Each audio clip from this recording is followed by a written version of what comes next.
বিএনপির ভারপ্রাপ্ত চেয়ারম্যান তারেক রহমান বাংলাদেশে ফিরেছেন। অনেক প্রত্যাশা এবং নাটকীয়তার পর উনি অবশেষে বাংলাদেশে ফিরেছেন ওনার ফ্যামিলি সহ।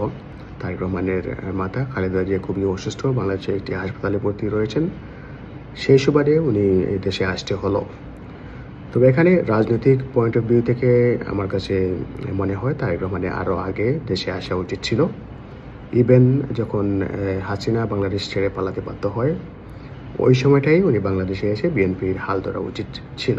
তবে ওনাদের রাজনৈতিক ক্যালকুলেশনে যেটা মনে হয়েছে, ওনারা চাচ্ছিলেন যে নির্বাচনের একটু আগে তারেক রহমান দেশে আসবেন এবং নেতাকর্মীদের একটু মনোবল বৃদ্ধি করবে এবং বাংলাদেশের মানুষের কাছে নতুন কিছু নিয়ে আসবেন, যাতে বাংলাদেশের মানুষ কনসিডার করে যে তারেক রহমান পরবর্তী প্রধানমন্ত্রী হবেন। তবে আমার সোশ্যাল মিডিয়াতে বিভিন্ন খবরাখবর দেখে যেটুকু মনে হলো, বাংলাদেশের মানুষের কাছে এটা আসলে একটি উইকনেস প্রকাশ পেয়েছে তারেক রহমানের। অনেকে মনে করতেছেন তারেক রহমান ইন্ডিয়ার পক্ষ থেকে পুরোপুরি নিশ্চিত হওয়ার পর বাংলাদেশে এসেছেন।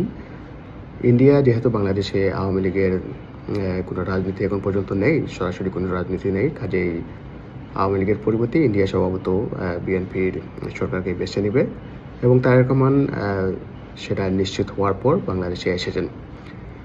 খালেদা জিয়ার শারীরিক অবস্থা খুবই অবনতি হয়েছিল বেশ কয়েকদিন আগে এবং অনেকে মনে করেছিলেন যে তারেক রহমান দেশে আসবেন। ওনাকে বাংলাদেশ সরকারের পক্ষ থেকে ট্রাভেল ডকুমেন্ট সহ সর্বোচ্চ নিরাপত্তা প্রদান করা হয়েছিল, কিন্তু তারেক রহমান কোনো কারণে তখন বাংলাদেশে আসেননি এবং ইন্ডিয়ান বিভিন্ন মিডিয়া থেকে কিছু খবর প্রকাশিত হয়েছে, কিছু প্রতিবেদন প্রকাশিত হয়েছে পত্রিকায়। এরপরে তারেক রহমান বাংলাদেশে আসার সিদ্ধান্ত নিয়েছেন।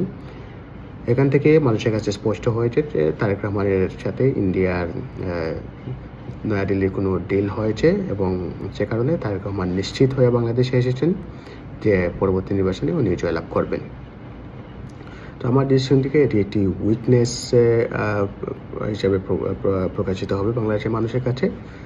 উনি যদি সাহসী সিদ্ধান্ত নিতে পারতেন, যখন শেখ হাসিনা বাংলাদেশ থেকে পলায়ন করে ওই সময়টা যদি বাংলাদেশে আসতেন এবং বাংলাদেশের বর্তমান যে সরকার আছে তাদের সাথে কোঅপারেশন করে পরবর্তী নির্বাচনটা যদি বাংলাদেশে হতো, তাহলে বাংলাদেশের মানুষের জন্য খুবই ভালো হতো এবং বাংলাদেশের ভবিষ্যতে খুবই ভালো হতো। তবে এখন দেখার বিষয় হলো বিএনপি কি এই নির্বাচন উতরাতে পারবে, নাকি বাংলাদেশের তৃতীয় একটি দল, তৃতীয় কোনো শক্তি পরবর্তী বাংলাদেশে সরকার গঠন করবে।